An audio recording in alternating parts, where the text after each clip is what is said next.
বাংলা ধারাবাহিকের জগতে একজন জনপ্রিয় অভিনেত্রী মানসী সেনগুপ্ত। জি বাংলার নিমফুলের মধু ধারাবাহিকের পাশাপাশি কে প্রথম কাছে এসেছি ধারাবাহিকেও নেতিবাচক ভূমিকায় অভিনয় করছিলেন মানসী।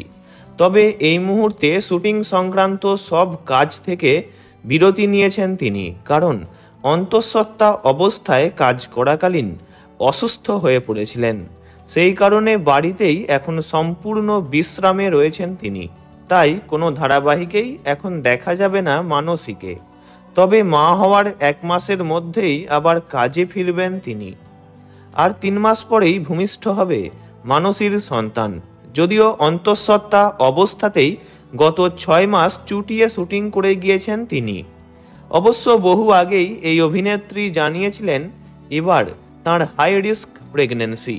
চিকিৎসক বেড রেস্টে থাকতে বললেও সাবধানে শুটিং চালিয়ে যান তিনি।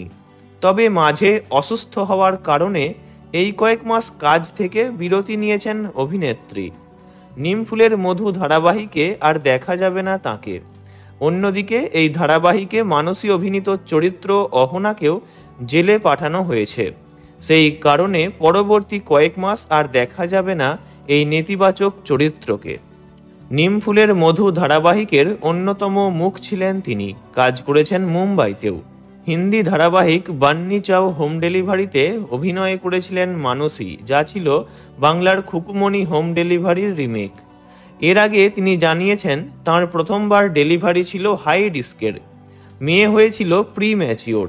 তাই এবারে গর্ভের সন্তানের কথা মাথায় রেখে বিশেষ সাবধানতা নিতেই হচ্ছে তাকে।